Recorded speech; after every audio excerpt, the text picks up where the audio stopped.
Bismillahirrahmanirrahim. Assalamualaikum warahmatullahi wabarakatuh. Alhamdulillahirabbil alamin.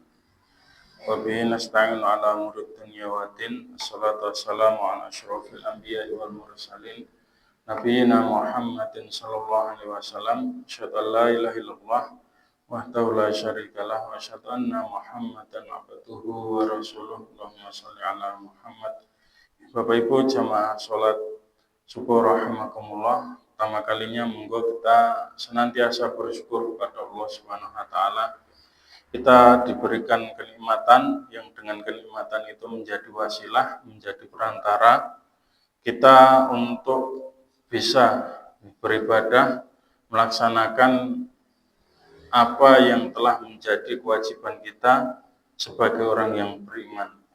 Salawat dan salam kita aturkan pada Nabi kita, Nabi Allah Muhammad Sallallahu Alaihi Wasallam, dan kepada orang-orang yang istiqomah berada di dalam milah sunnah beliau. Amin ya rabbal alamin. Bapak Ibu jamaah rahimakumullah, sebagaimana yang kami sampaikan beberapa waktu lalu, kaidah yang disampaikan oleh para ulama tentang iman kita kepada Allah Subhanahu wa taala adalah yakni keimanan yang ada di dalam diri manusia itu bisa bertambah dan bisa berkurang. Al-imanu yazidu wa yanqus, yazidu bit ta'ah wa yanqusu bil ma'siyah. Jadi keimanan seseorang itu bisa bertambah dan bisa berkurang.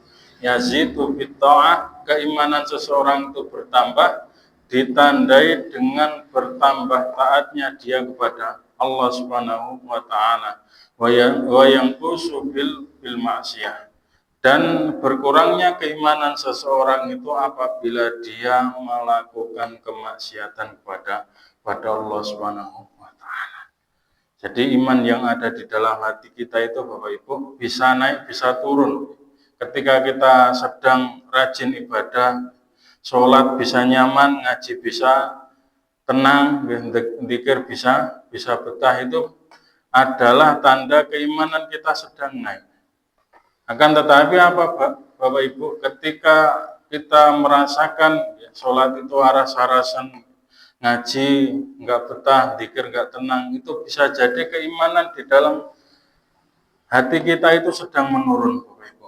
Jika seseorang itu mengalami yang namanya futur ini tadi, atau keimanan sedang menurun, maka yang disarankan oleh para ulama, yang pertama, ketika seseorang itu mengalami penurunan keimanan, maka yang pertama yang disarankan oleh para ulama adalah dia mendatangi majelis ilmu. Karena apa Bapak Ibu? Karena di dalam majelis ilmu kita akan diingatkan tentang bagaimana kenikmatan-kenikmatan yang ada di dalam surga dan ngerinya keadaan di dalam neraka. Dengan kita mengingat hal seperti itu, maka kita akan kembali ke jalan yang benar lagi Bapak Ibu. Kita akan bersemangat lagi dalam beribadah kepada Allah Subhanahu wa taala.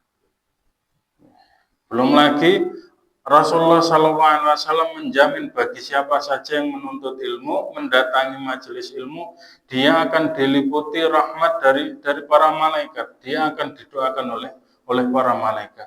Bagaimana Rasulullah SAW juga menyampaikan, man salaka thariqan yaltamisu fihi ilman sahalallahu lahu thariqan ilal jannah. Janjinya Nabi Muhammad SAW kepada kita, barang siapa yang mau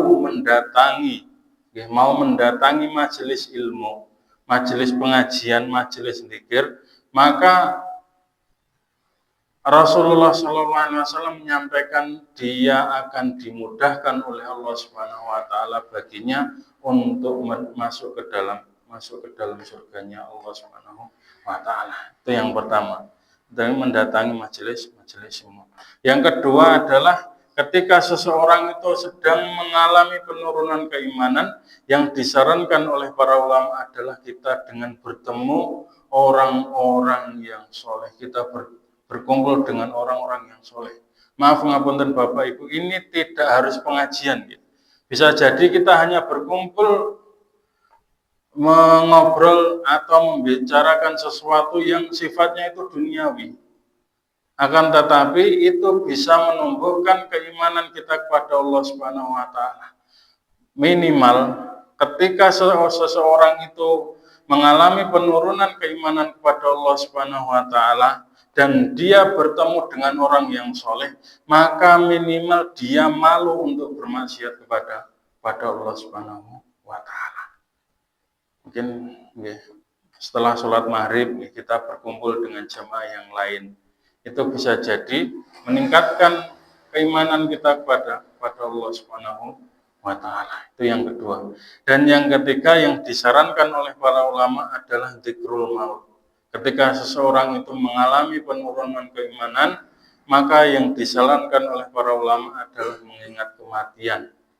Karena apa Bapak Ibu? Ketika seseorang itu banyak mengingat kematian, maka dia akan takut bermaksiat kepada Allah Subhanahu wa taala dan dia akan bersemangat dalam rangka mencari bekal untuk dia menghadap Allah Subhanahu wa taala nanti. Itu yang ketiga. Dan yang keempat adalah